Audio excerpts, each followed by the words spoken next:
자, 교재 133페이지고요. 이제 산업혁명 관련된 부분입니다. 산업혁명과 관련해서 4페이지, 심지어 뒤에 부록까지 5페이지 자세하게 나와 있는데 우리가 시험에서 묻는 것은 사실은 거의 정해져 있다라고 봐도 괜찮아요. 그래서 간단하게 살펴보면서 내용 정리하고 기출까지 살펴보겠습니다.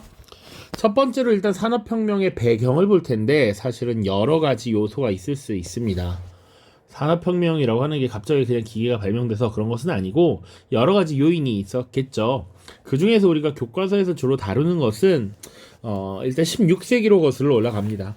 신항로 개척 이후에 상업혁명이 일어났다라는 것 이야기를 했었어요. 그래서 신항로 개척 이후에 상업혁명 그리고 가격혁명 이런 것들 얘기했었죠. 지금 상업혁명을 어쨌거나 지금 거래가 크게 늘어났고 그 과정에서 경제가 크게 발전을 했습니다. 자, 이런 경제 발전 속에서 인구 그리고 상품의 수요도 계속 증가하다 보니 이 물품을 많이 대량으로 생산할 필요성이 늘어났다라는 것이죠. 그런데 중세 유럽 이후에 이런 길드 체제, 그러니까 장인 조합이었죠. 이런 수공업자 장인들의 길드 내에서 생산하는 것은 한계가 있었다라는 겁니다. 자, 그래서 이 자본을 어느 정도 축적한 상인들이 어떻게 하느냐? 이 길드의 영향을 받지 않는 농촌으로 이동을 합니다. 자, 농촌으로 이동을 하는데 그 과정에서 원재료와 임금을 지불하고 물품을 생산하도록 하는 선대제 방식 이런 것들이 도입되고요. 혹은 좀 더 나아가서는 매뉴팩처라고 해서 공장제 수공업이 많이 행해집니다. 그러니까 여러 사람들을 공장에 모아서 전문적인 분업과 협업을 통해서 물품을 생산하는 시스템을 매뉴팩처라고 하죠. 자, 이런 것들이 주로 17세기, 18세기 이루어졌다라는 것이고 그 이후에 이제 기계 발명 이후 산업혁명의 본격적인 시작이 이루어지게 된다라고 보시면 되겠습니다. 자, 그래서 산업혁명이 가장 먼저 시작된 지역은 영국인데 그러면 영국에서 왜 산업혁명이 시작되었는지를 살펴보도록 하죠. 자, 전통적으로 영국은 모직물 공업이 발달했던 지역이었습니다. 그래서 모직물 공업의 발달로 자본이 축적돼 있는 상태였다.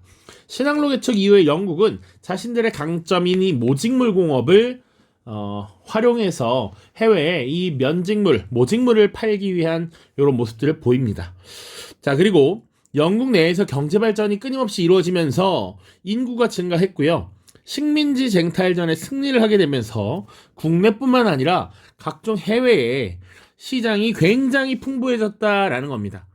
자, 우리가 식민지 쟁탈전이라고 하면 대표적인 것도 여러 개가 있지만 여러 가지 기억해야 될 것들 중에 이 시장의 확대라고 하는 것 그리고 해외 시장을 관리하기 위해서 엘리자베스 1세 때 동인도 회사라고 하는 것을 설립을 했었고요.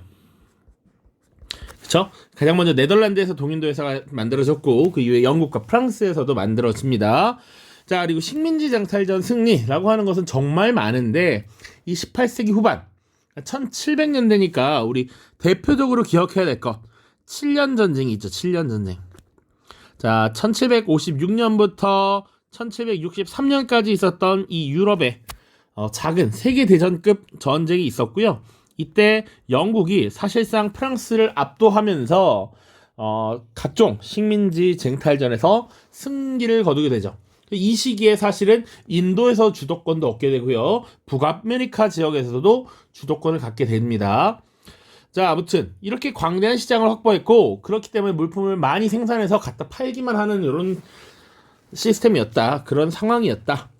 자, 그리고 영국에서는 노동력도 굉장히 풍부했습니다. 왜 그랬는가? 2차 인클로저 운동이 일어나게 돼요. 인클로저 운동이라고 하는 것은 기존의 땅에 울타리를 쳐서 내 땅의 범위를 제한짓는 이런 모습을 말해요. 그래서 우리 영국 역사에서 인클로저가 2번 나옵니다. 뭐 이것 자체를 시험에서 묻지는 않지만 좀 구분을 하자면 영국에서 모직물 산업이 발달하면서 이 16세기에 특히 엘리자베스 시기 이 시기를 전후해서 기존의 중세 공유지를 울타리를 쳐서 개인의 목초지로 만들고 양을 길러서 이제 모직물 산업, 면직물 산업에 기본 자본을 만들었던 것이고요. 그리고 2차 때는 이제 산업혁명, 산업이 발달하면서 기존의 이 농지를 또 산업지대로, 공업지대로 변화하는 과정에서 또 울타리를 치는 이런 모습들이 나타나죠. 자, 그래서 토지를 잃게 된 농민들이 노동력으로서 이제 활약을 할 수 있게 되었다라는 겁니다. 자, 그리고 영국은 시민혁명도 다른 미국이나 프랑스에 비해 한 세기 일찍 일어났습니다. 그래서 정치적인 안정도 빨리 찾아왔기 때문에 이런 자유로운 경제활동이 가능했다라는 것이죠. 그러니까 이미 18세기 후반이면 영국은 흔히 우리가 얘기하는 청교도혁명이나 명예혁명이 17세기에 일어났고 이 18세기 후반이 이미 안정적이었다라는 겁니다. 반면 미국과 프랑스는 이 18세기 후반에 미국의 독립, 프랑스의 혁명이 일어나죠. 굉장히 혼란스러웠다라는 겁니다. 자, 그리고 영국의 처한 상황이 또 철과 석탄 자원이 굉장히 풍부했다라는 것까지 보시면 되겠습니다. 자, 그래서 영국에서의 산업혁명 어떻게 시작되었는가 먼저 보시면 면직물 산업의 기계화라는 것이 처음에 시발점이라고 보시면 되겠습니다. 자, 이 영국에서는 모직물, 면직물 산업이 굉장히 발달했고 그리고 이때 개척된 해외 시장, 특히 이 인도에서 면직물을 팔기 위해 노력했습니다. 그런데 인도에서 값싼 노동력을 바탕으로 정말 싼 값에 이런 면 제품을 생산한다 말이지. 그러니까 이게 경쟁이 잘 안 돼. 자, 경쟁을 하기 위해서는 우리가 판매하는 면 제품이 싸야겠죠. 그러려면 싼 가격에 대량으로 생산할 수 있어야 한다. 그런 과정에서 사람 힘을 들이지 않고 기계를 만들기 위한 노력들이 나타나는데 그래서 만들어진 것이 방적기와 방직기입니다. 자, 방적기라고 하는 것은 실을 우선 뽑는 것입니다. 면제품을 만들려면 면제품의 기본이라 할 수 있는 실을 뽑아내야지. 실 뽑는 기계가 방적기고요. 이렇게 뽑힌 실을 하나의 면으로 조직하는 것이 방직기입니다. 자, 그래서 최초의 기계라고 하면 방적기와 방직기 이런 거 기억을 해 두셔야 되고 그리고 최초의 방적기, 제니 방적기가 1764년에 만들어집니다. 또 최초 이런 것들은 하나 또 기억해 두면 좋겠죠. 자, 그리고 기계 발명, 기계화, 산업화 이런 것들을 가속화시켰던 것이 바로 제임스 와트가 만들어낸 증기기관입니다. 그래서 기계 동력원이 만들어지게 되면서 기존에 만들었던 기계의 이 증기기관을 결합함으로써 자동으로 운영되는 이런 시스템이 구축이 되는 것이죠. 그래서 값싼 면직물의 대량 생산, 제철업, 석탄산업, 기계공업 등에서 활용이 되고요. 그리고 공장제, 기계공업이 점차 확산됩니다. 자, 이 제임스 와트가 만들어낸 증기기관은 사실은 다방면으로 이제 활용이 됩니다. 동력원으로서 교통수단으로 많이 활용이 되는데 자, 교통통신수단의 발달, 그래서 교통혁명, 통신혁명 뭐 이렇게도 부르는데 자, 증기기관을 이용한 배, 증기선이 실용화됩니다. 풀턴이 만들었고요. 19세기로 넘어가야 돼. 자, 그리고 증기기관차, 최초의 열차가 만들어지죠. 요것 또한 19세기입니다. 특히 영국에 스티븐슨이라는 인물이 만들었고 당시 공업도시였던 맨체스터와 항구 도시였던 리버풀을 잇는 기관차가 만들어짐으로써 이후에 계속 열차가 만들어지는 그리고 경제 발달을 가속화시키는 이런 모습들이 나타납니다. 그래서 최초의 증기기관 개량은 1765년 18세기 후반에 있었고 이것이 개량되면서 전반적으로 활용된 것이 19세기로 넘어가야 된다라는 걸 꼭 기억을 해 두십시오. 자, 그리고 통신, 유선 전신 이겁니다. 보통 신호를 따따따따따따 이렇게 신호 보내는 거 있죠. 전기를 통해서 신호를 보내는 것 모스가 개발했습니다. 그래서 우리 흔히 모스부호 이런 얘기 하죠. 이거 만들었고요. 벨이라는 인물에 의해서 전화가 만들어졌다. 이런 교통, 통신 수단의 발달은 이 산업화의 특징적인 양상이라고 볼 수 있고요. 그리고 경제 발전을 더욱 가속화시키는 이런 모습들이 나타나게 되죠. 특히 교통이라고 하는 것은 이 물자의 운송이라는 측면에서 엄청난 이점을 가져다 줍니다. 자, 이런 영국에서의 산업혁명이 유럽 전역에 확산되기 시작합니다. 그래서 19세기 전반이 되면 벨기에, 프랑스 지역으로 확산이 되고요. 19세기 후반에는 이 미국과 독일이 후발 국가로서 산업혁명의 빠른 모습이 보여지죠. 특히나 이 미국과 독일은 사실 20세기 초반만 되면 기존의 영국의 생산량을 훨씬 뛰어넘는 강력한 산업국가, 공업국가로 성장하게 됩니다. 또 러시아, 그리고 일본과 같은 나라들도 있습니다. 자, 선생님 밑에 자료 살펴보기에 두 도시 이야기라고 해서 맨체스터와 리버풀 이야기를 넣어놨고요. 특히 맨체스터와 리버풀의 경기를 노스웨스트 더비라고 합니다. 영국의 특히 북서지역에서의 이 축구 경기인데, 왜 이 두 팀의 경기를 되게 굉장히 주의 깊게 지켜봤는가, 사람들이 열광했는가, 왜 이렇게 열심히 뛰었는가, 이런 것들이 사실은 역사적 배경과 관련이 있다라는 것이죠. 그래서 산업도시였던 맨체스터와 한국 리버풀이 사실은 공생관계에 있었던 도시들인데, 이후 후발 산업혁명 국가들이 등장하면서 이 이윤이 떨어진 맨체스터는 리버풀에 납부하는 항세가 되게 아까웠다라는 것이죠.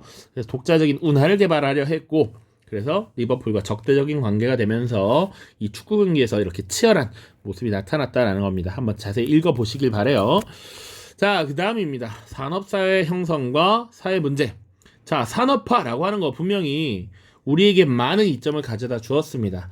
그러나 그 이면에 발생한 여러 가지 문제가 있었다라는 것이죠. 그래서 같이 볼 필요가 있는데, 산업화, 기계의 발명, 그러니까 핵심은 이 산업화라는 것이 기계가 발명되고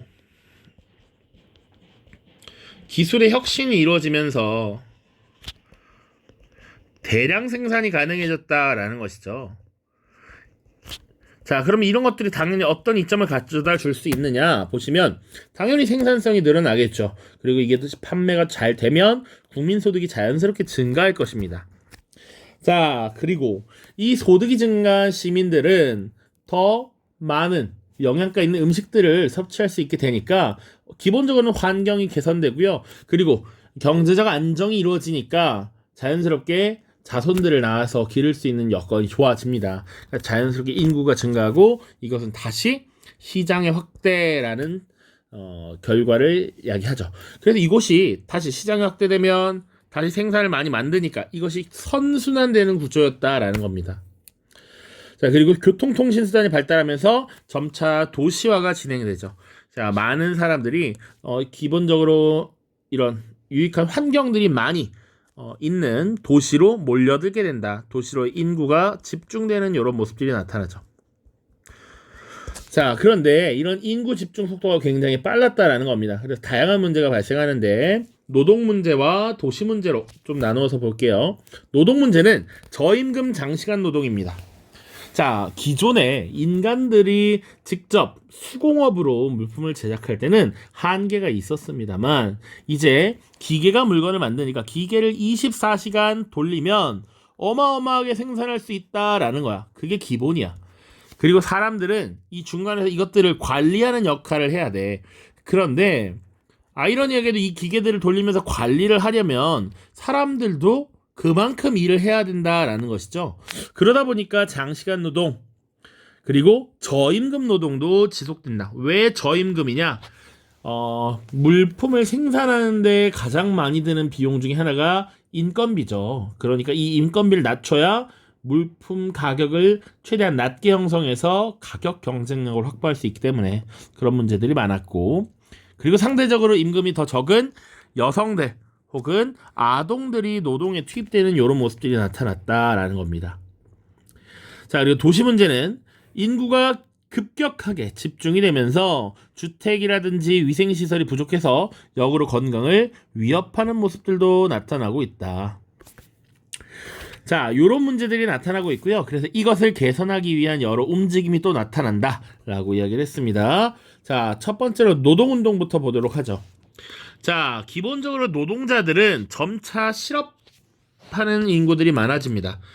가장 기본은 노동자들의 실업 문제겠지. 기계들이 등장하면서 이 노동자들의 일자리가 점점 줄어드는 문제도 분명히 발생했습니다.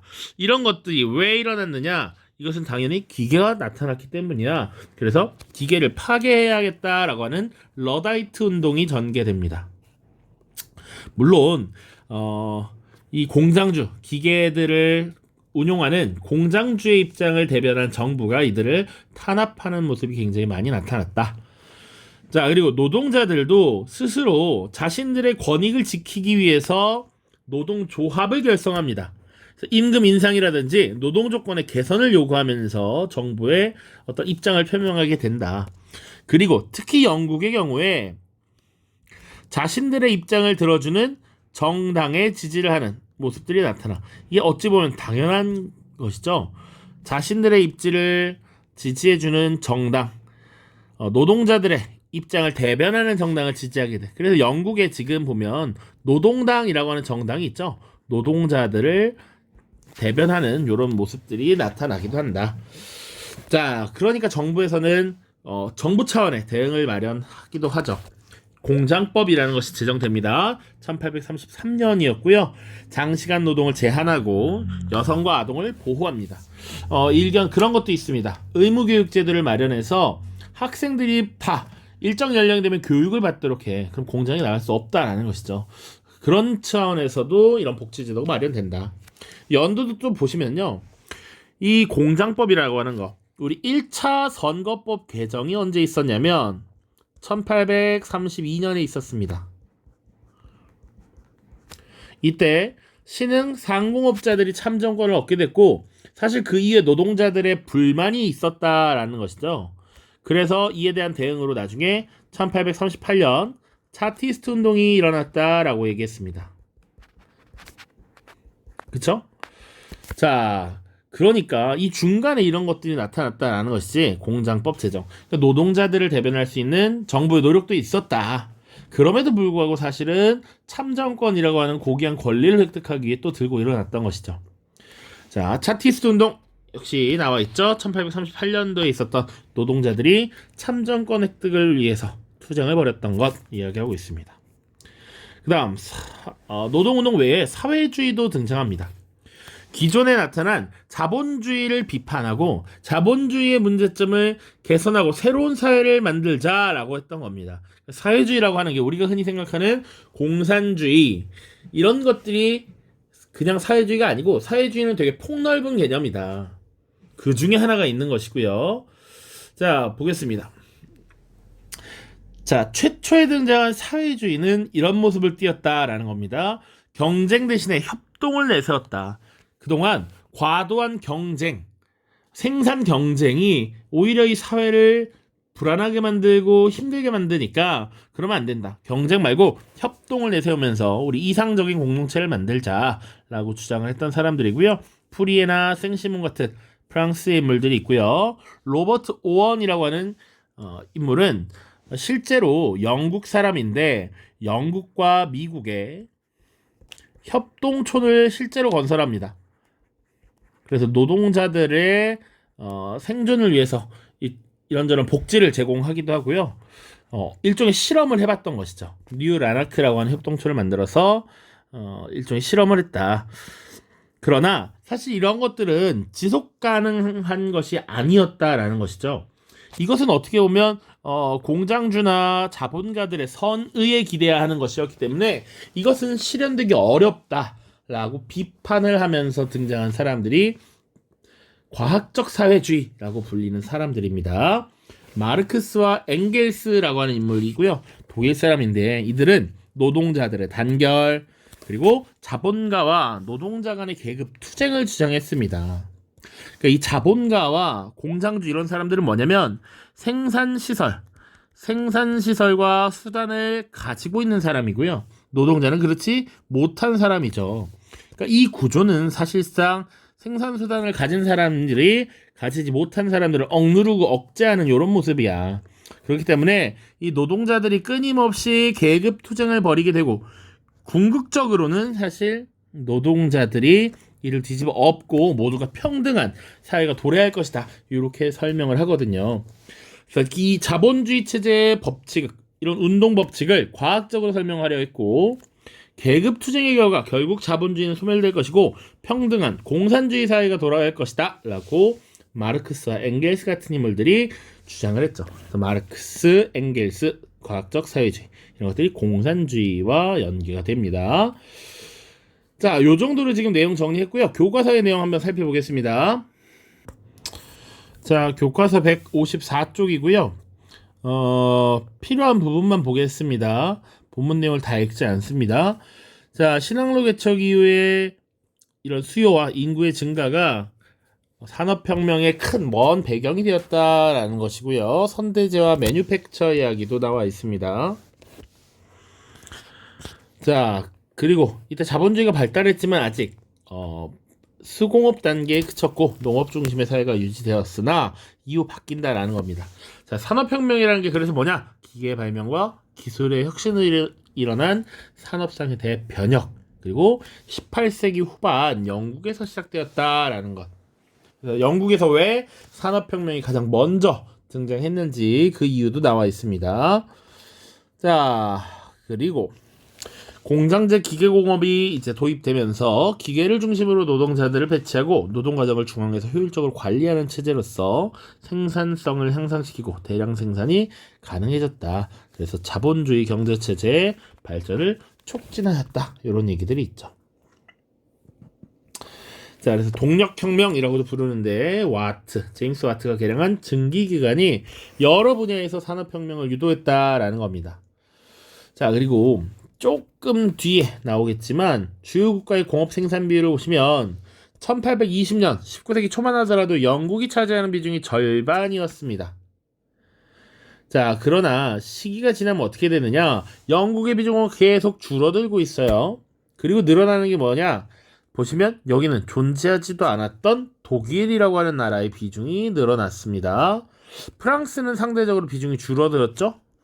그리고 많이 늘어나는 국가가 바로 이 미국입니다. 처음에 전 세계 10%에 해당하다가 나중에는 영국을 제끼고 독일보다도 앞선 36%가 되죠.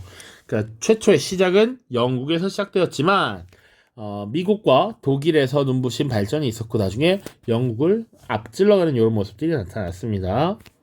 자, 그래서 여기 오른쪽에 지도 보시면 1870년을 기준으로 했을 때 주요 공업 도시들 나와 있고요. 각종 산업의 발달 쭉 나와 있습니다. 자, 우리가 봐야 될 것들은 뭐 여러 도시가 있겠지만 다 여러분들 축구팀 이름으로 많이 들어봤죠. 맨체스터, 리버풀, 버밍엄, 뭐 그 외에 뭐 이제 유럽 대륙으로 와서도 주요 도시들 파리, 프랑크푸르트, 밀라노, 브뤼셀, 함부르크, 베를린, 바르셀로나, 마르세유 한 번씩 다 들어봤을 것이라고 생각합니다. 자, 나머지 쭉쭉쭉쭉 읽어보시면 됩니다. 읽어보시고요. 산업사회 형성과 사회 문제 보시면 자, 1800년대, 1890년에 유럽의 산업화, 도시화를 지금 보여주는 자료입니다. 영국의 도시화가 굉장히 급격하게 이루어졌다라는 게 보이죠? 물론 독일이나 프랑스의 경우도 꽤나 크게 발전했습니다. 특히 근데 영국이 심했다라는 거죠. 자, 쭉쭉쭉 읽어보시고요. 우린 자료들만 보겠습니다. 왼쪽이 역사와 미술이라고 되어 있습니다. 이런 거 좋아합니다. 산업혁명과 인상파라고 되어 있고요. 인상파는 순간순간 변하는 빛, 태양빛 그대로를 화폭에 담으려고 했기 때문에 빛의 화가라고 불린대요. 근데 이런 인상파 등장에는 산업혁명의 도움이 컸다라는 겁니다. 산업혁명이 전개되면서 튜브 물감이 발명되면서 물감의 휴대가 간편해졌고 야외에서 그림을 그리는 것이 가능해졌다라는 것이죠. 그래서 이 빛의 움직임 변화를 포착해서 그리는 인상파가 발전할 수 있었다라는 내용들이 담겨 있어요. 자, 계급 간의 빈부격차를 풍자한 그림입니다. 위에선 되게 호화롭게 멋지게 살고 있지만 노동자들, 아동들, 여성들은 굉장히 힘들게 지내고 있다라는 것이고요. 자료 3번도 마찬가지입니다. 자, 노동운동과 사회주의의 등장 나중에 쭉 읽어보시면 되겠습니다. 자료 4번만 보고 문제 풀도록 하죠. 산업혁명 초기 지식인들은 노동자들의 비참한 삶을 보고 큰 충격을 받았습니다. 그들은 노동자들의 불행이 자유경쟁 체제 때문이라고 생각해서 협동과 공동체를 강조하는 초기 사회주의 사상에 출연했고요. 그래서 프랑스의 생시몬과 프리에, 영국의 공장주 오원 같은 인물들이 이런 것들을 주장을 했습니다.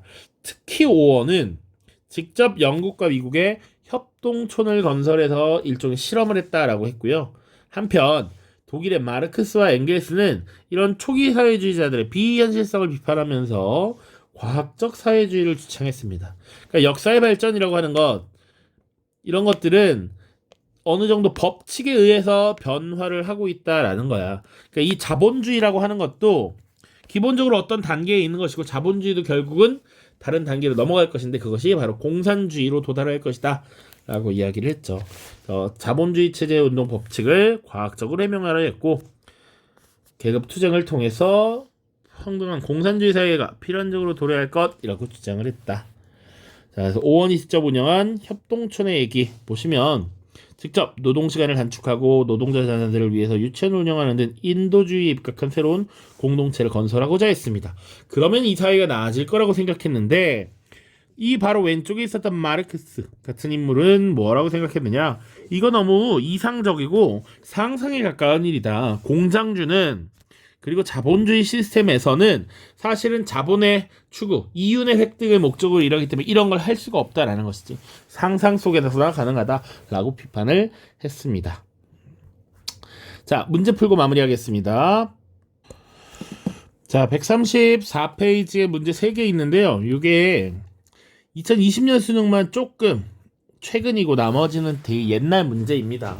자, 그래서 최근에는 거의 출제가 되지 않고 있는데, 그래도 한번 우리는 어떤 것들도 잘 대비를 해야 하니까 2020년 수능 12번 문항부터 보도록 하겠습니다. 선생님도 별로 이 문제를 썩 좋다라고 생각하지 않습니다. 그리고 트렌드와 조금 벗어나 있다라고 생각합니다. 연도를 어느 정도 잘 알고 시기를 파악하는 거 굉장히 중요하지만, 이거 약간 맹목적으로 외워야 되는 부분이라서 조금 그렇습니다. 그리고 2021년 수능, 22년 수능, 요거 되게 굉장히 중요하게 여기는데요. 2020년은 사실은 우리 교과서 바뀌기 이전의 내용에 해당하기 때문에 조금 별로 마음에 들진 않으나 그래도 좀 꼼꼼히 봅시다. 가 시기에 있었던 사실로 옳은 것은, 가 지금 보시면 연도 보면 딱 알아야 돼. 1760년대부터 1800년까지니까 그냥 대략 18세기 후반이구나 라는 거 알 수 있고요. 잉글랜드에서 지금 인가받은 특허 수가 급격하게 늘고 있죠. 기술의 혁신, 기계의 발명, 이런 것들이 지금 등장하는 겁니다. 그러니까 영국에서 산업혁명이 시작됐다라는 것을 알 수 있어야 하고, 이 산업혁명이 나타난 시기에 있었던 사실을 골라야 된다라는 것이죠. 자, 그래서 하나씩 보기를 보도록 하죠. 에디슨이 축음기를 발명하였다. 일단 여러분들 축음기가 뭔지 알아요? 축음기? 일종의 녹음기라고 생각하시면 됩니다. 그러니까 소리를 저장하는 이런 모습인데, 요게 1877년에 처음 최초로 만들어집니다. 자, 그리고 풀턴이 증기선을 실용하였다. 요거 증기선, 증기기관차 다 19세기 초반이라고 했어요. 증기선이 실용화된 건 1806년입니다. 증기기관을 활용한 배죠, 배. 증기기관차는 1830년 맨체스터와 리버풀을 연결했다라고 얘기했어요. 그래서 19세기 초반이다. 자, 그리고 3번 찰스 다윈이 종의기원을 출간하였다라는 부분. 자, 이 종의기원이라는 책은 1859년에 발행된 책입니다. 자, 진화론을 주장했죠. 진화론. 사실상 생물학의 큰 변곡점이랄까요? 그럼 변화를 만든 책이다. 찰스 다윈의 진화론. 진화론과 관련이 있죠. 자, 차티스트들이 인민헌장을 발표했다. 이건 알아야 돼. 1838년입니다. 이 시기가 아닌 거 알겠죠? 다음 와트가 증기기관 개량에 성공했다. 요게 바로 언제입니까? 1765년 정답이 되겠죠. 그러니까 이 시기 만들어진 거 근데 너무 많이 외우지 말고 제니방적기 최초니까 최초로 실을 뽑는 기계였던 제니방적기 그리고 와트의 증기기관 개량 와트가 만든 증기기관 이게 바로 그 다음 해예요. 1765년. 자 그리고 와트가 만든 이 증기기관이 배에 적용되고 기차에 적용된 것이 19세기 전반이었어. 요렇게만 좀 기억을 해두자. 1806년, 1830년 이렇게 아시겠죠? 자 그래서 산업혁명 시기 방적기, 방직기의 발명 그리고 증기기관의 개량 이것이 산업혁명을 이끌었다. 이 내용을 아마 알면 다른 문제가 이제 더 나오더라도 푸는데 지장이 없겠다라는 생각이 들었습니다. 2016년 6월 모의평가 19번이고요. 세계수업 계획안이라고 돼 있어. 보죠. 산업혁명의 배경 가입니다. 가. 제2차 인클로저 운동의 확산. 그래서 도시의 노동력이 풍부했다라는 것 배경이 될 수 있죠. 맞습니다. 2번 기계의 발명과 기술 혁신 최초의 실을 뽑는 기계였던 제니방적기 얘기 아까 했습니다. 1764년입니다. 자 교통과 통신의 발달 리버풀 맨체스터 간 철도 개통 1830년에 최초의 증기기관차 스티븐슨 얘기했었죠. 맞습니다. 라 도시의 성장과 인구 증가 지금 젠트리 계층이라고 돼 있는데 이 젠트리 계층은 일종의 지주입니다. 지주. 이 젠트리 계층이 성장하는 것은 그래서 16세기 경부터 17세기 이렇게 봐야 돼요. 이게 시기적으로 맞지 않다. 이것은 젠트리 계층의 성장이라고 하는 것은 사실은 영국 혁명의 배경으로 우리가 살펴봤었죠. 이 새롭게 형성된 지주, 젠트리 계층이 영국 의회에 진출하게 되면서 이런 젠트리 계층의 입장이 받아들여지지 않고 무시당하자 혁명의 발발이 일어났다. 이 젠트리가 주도하고 있었던 의회 이런 얘기도 많이 했습니다. 노동운동과 사회주의의 등장 이거 맞는 설명이죠. 오원이 영국과 미국의 협동촌을 건설하기도 했습니다. 마지막입니다. 2015년 수능 문제인데 노동자들의 비참한 현실을 보여주는 그림이다. 이 현실을 개선하기 위한 노력, 현실을 개선하기 위한 노력에 대해 말해볼까요?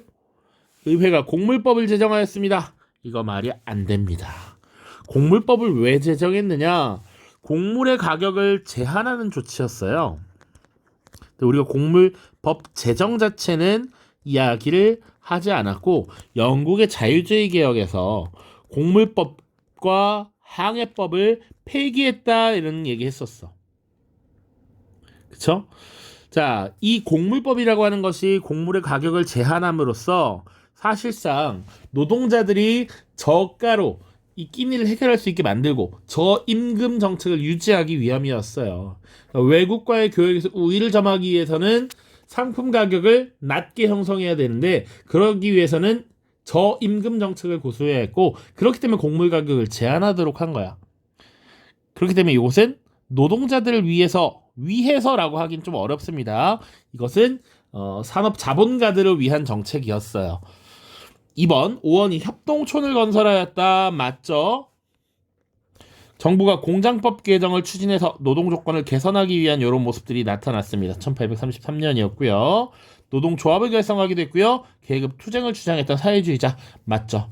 마르크스나 엥겔스 같은 인물들. 됐습니까? 자, 이렇게 지금 산업혁명과 사회문제까지 살펴봤고요. 2022년 지금 2학기 1회고사 시험 범위가 모두 마무리가 되었습니다.